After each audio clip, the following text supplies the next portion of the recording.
Hello, everybody. It's Dave Neal, stand-up comic, host of Bachelor Nation News, and we have a Clayton Echard v. Jane Doe update. Okay, nothing wild to break, but one of the aspects of the motion to compel we haven't discussed on this channel that was issued from Clayton Echard's side to Jane Doe's side, which essentially means show us the evidence. That motion actually has a deadline, which is set to happen on April 1st. April Fool's Day. You can't write this, folks. This is just how the world works. So what might happen if she doesn't produce evidence that most likely doesn't exist by April 1st? I don't know. I don't know what'll happen. She could be held in contempt of court, and that'll look different in different jurisdictions. In some jurisdictions, that could lead to jail time. Nobody expects that to happen in this case. But I will be discussing a few other elements of the case with you guys today. Follow me on Instagram at DNeals for stand-up show updates. I just announced my new show, April 14th, that'll be taking place at the Nashville Comedy Festival here in Nashville, Tennessee, April 14th. That show's called Love Bombing. I'll have tickets to that on my Instagram. You can go check that out. Love Bombing, Tales of Heartbreak. And boy, do we have one right here. And then also don't forget, follow me on Patreon, where I'll be live right after this at 12:15 Central Standard Time. Patreon.com/Dave Neal. And also Bachelor Rush Hour, the morning and afternoon podcast. Okay, well, it's official. The withdrawal of counsel has been completed. The judge has granted Corey off to greener pastures. Goodbye, Corey. Good knowing ya. We'll see you next time. Who else do you have here? Does Jane Doe have a new lawyer? No. Have we heard that it's a very hard time for her to find a lawyer? Yes. I want her to find a lawyer that's competent, because I don't want any of her excuses to be that it was tough to get representation because everyone's out to get me. No, everyone's out to find the truth. And with any simple Google searching, it'll be hard-pressed to find a lawyer who sees an angle where they can take her case right now. It's almost like trying to find a quarterback when your team's 0-10. I don't want to play for a losing team. Who wants to do that, right? Unless you're desperate, of course. So we might see some people that could use a few bucks. Whether or not she's willing to pay that is yet to be seen. So anyhow, folks, good news with the Off the Vine Part 1 episode that I did with Caitlin Bristow. I brought her basically as much information as I had. I tried to tell her all of the proof that was existing out there in this case. Well, it's good to see that in one of the biggest charts in the country, the Society and Culture chart, this episode is ranked number 65. That's a very big deal. So thank you so much to everyone who has watched it. And of course, if you want to see where my podcast ranks right now, due to all of your help, look at that. Number 208 in Society and Culture. Trust me when I tell you this is a very big deal. When we were in other subcategories such as relationships or reality TV, we would regularly rank in entertainment news number 1, number 8, which is fine. It's a decent little chart. Society and Culture is the big boy. That is the big chart you want to make your bones in. Being a top 10 podcast on that means you're very big within the Blogo podcast sphere. 208 is nothing to sneeze at. We regularly fall between 180 to 250, and sometimes we bounce out of the charts. I'm glad with that. If you want to boost our channel and haven't already, the best way to do that is to actually download the podcast, Bachelor Rush Hour. Subscribe on Apple Podcasts. That's the best way to do it. Apple Podcasts, Spotify, wherever you listen, but mainly Apple. If you listen on your desktop and you just watch YouTube videos, but you have an iPhone, the best thing to do to help me with that chart is to just continue to subscribe. Just letting you guys know if you're wondering, how can I help? All right, so this motion to compel filed March 11th. Here's what I've learned in the Arizona court system. A motion to compel needs to be responded to within 10 days plus additional days for mailing. Back in the day, they used to mail these back and forth, which seemingly is obsolete because it's all filed e-filing, but they still have those 5 days, which means 15 business days. So 15 business days after March 11th becomes April 1st, I'm told. And what the judge needs to do now is respond to this motion to compel. I don't believe that has happened yet. I don't believe that's happened. And the judge responding, I guess, to agree to the motion to compel, and again, correct me if I'm wrong here, will then mean she needs to share. To compel is a polite way to say you have to share the evidence they are asking for. The HIPAA releases, all the things that have not come back. And of course, Clayton's side must know this evidence doesn't exist because it hasn't been received, so it would have been received if it did exist. They went directly to, I'm assuming, the as we saw with some of the emails here in the exhibits, we saw some of the emails. They went directly to Dr. McCool's office. We're here. Please let us know. If the records don't exist, please also let us know. We need to know what's going on with these records. So if she doesn't respond after the judge grants it, and then she's going to be held or, found to be in contempt, which to me, layman over here, old layman Dave, means she's just going to lose. She's just going to lose. And, probably wouldn't be the worst thing if it didn't then have to go to trial. She could lose before the trial and then not have to have her depositions released. My guess is the most important thing for her now is to not have her deposition video come out, which costs a lot of money. It costs a lot of money to do that, but that's what has been decided upon by both parties. They both did video depositions. We anxiously look forward to seeing Clayton's deposition as well. I mean, he was the first to do it. She agreed to it, and then she flaked on it and then came back once the judge said, no, you have to go do this. So what happens next will be, I guess, determined by whatever happens if you, if you're found in contempt in court. Contempt of court punishment in Arizona. When you are found in contempt of court, you will most likely receive a misdemeanor charge as punishment. Fines also apply for a failure to appear in court of $500 or more. A driver's license suspension may be ordered as well if your criminal charge is a DUI or traffic related. So very interesting to see in this case, which is a very unique case, what could possibly happen. It's not that she's not showing up to court, it's that she's not showing up with the evidence she's supposed to bring. They say failure, if you were charged with contempt because you failed to appear in court, the case is linked to a felony charge, you could be charged with an additional felony. So this isn't a felony charge. This is, it's family court. It's so relatively small. My guess is, from whatever research Jane Doe has probably done, she just believes that nothing bad will happen to her if she doesn't provide the evidence. Just like nothing bad will happen to her if she commits perjury, which is lying under oath, which we now know in one way or another she did. She committed perjury because she didn't tell the truth when she said she was still pregnant, when it was then found out, no, she lost the babies in November.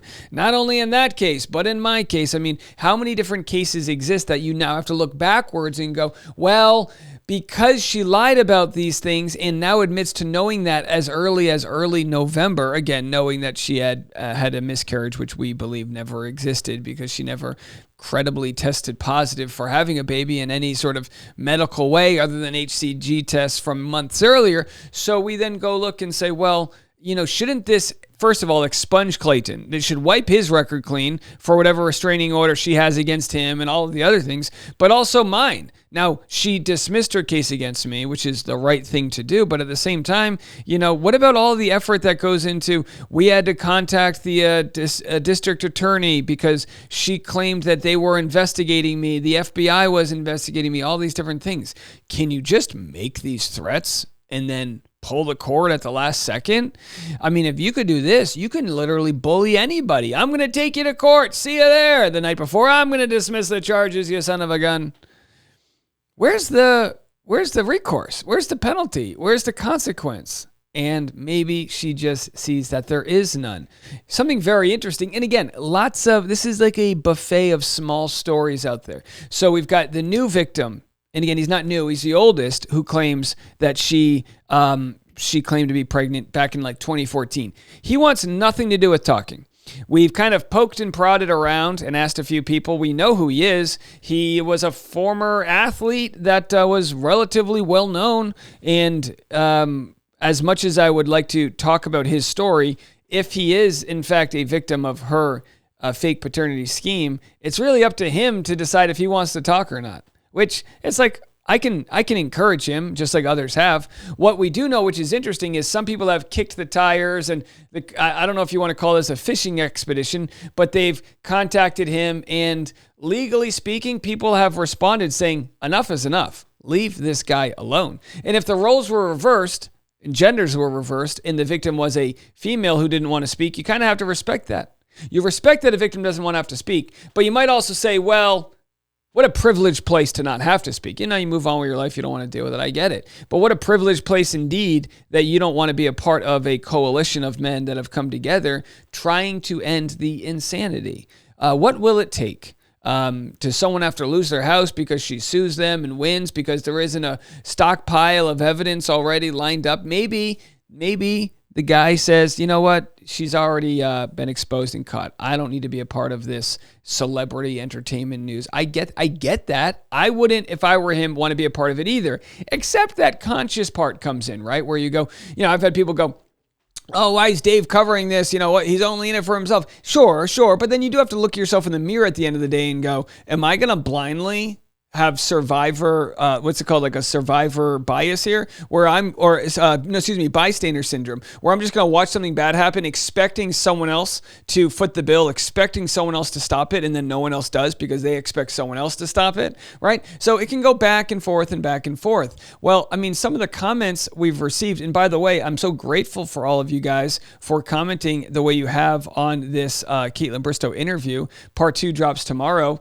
But there's this weird person here who goes, Dave is obsessed with this story and this woman. And, you know, I get told this. Dave's obsessed with Tayshia. Dave's obsessed with this. Dave obsessed. Okay. All right. And I go, totally. Yeah, you got me. I'm so obsessed. This person says, the problem is Clayton can never just keep it in his pants, like ever. When will he learn? My response to that, basic, you are victim shaming him. He is allowed to have a consensual blowjob. That is allowed to happen. You shouldn't then be forced to. What was Clayton wearing? Maybe if Clayton wasn't working out so much, he wouldn't be so sexy, and then these women wouldn't be throwing their faces at him, you know, whatever. The person goes, Dave is using this for his own gain. He done started a GoFundMe and everything. When he's rich enough to afford his own bills. That's why I can't wait for this story to be over, and Clayton wouldn't be in this situation if he knew how to keep it in his pants at least once.